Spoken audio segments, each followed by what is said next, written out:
Thiruvananthapuram Poovachal പുന്നംകരിക്കകത്ത് car തോട്ടിലേക്ക് മറിഞ്ഞ അപകടമുണ്ടായി. Driver മദ്യപിച്ചിരുന്നുവെന്നതാണ് നാട്ടുകാർ പറയുന്നത്. കാർ ഓടിച്ചിരുന്ന അമരവിള സ്വദേശി വിജയൻ ഗുരുതര പരിക്കുകളോടെ മെഡിക്കൽ കോളേജ് ആശുപത്രിയിൽ ചികിത്സയിലാണ്.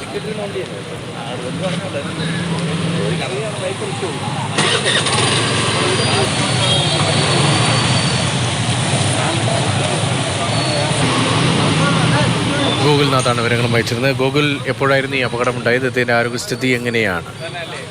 രതീഷ്, ഇന്ന് വൈകുന്നേരം 5:30 ഇത്തരത്തിൽ അമിത വേഗത്തിലെത്തിയ കാർ തോട്ടിലേക്ക് മറിഞ്ഞത്. പൂവച്ചൽ പുന്നം കരിക്കകം റോഡിലാണ് ഇത്തരത്തിൽ കാർ വീഴുന്ന ഒരു സാഹചര്യം ഉണ്ടായത്. അത് മദ്യപിച്ചിരുന്നു തുടങ്ങിയ കാരണമാണ് അറിയാൻ കഴിയുന്നത്. എന്തായാലും പരിക്കുകളോടെ അമരവിള സ്വദേശി വിജയനെ നിലവിൽ മെഡിക്കൽ കോളേജ് ആശുപത്രിയിലേക്ക് മാറ്റിയിരിക്കുകയാണ്.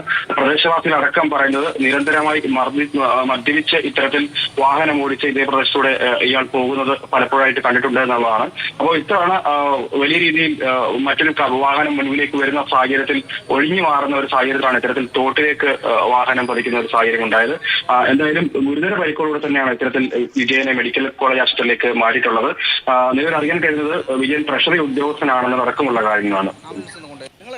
ട്രഷറി ഉദ്യോഗസ്ഥനാണ് അപകടത്തിൽപ്പെട്ടത് എന്നാണ് പ്രാഥമികമായ വിവരം. ഗോകുൽനാഥാണ് ആ വിവരങ്ങൾ നൽകിയത്.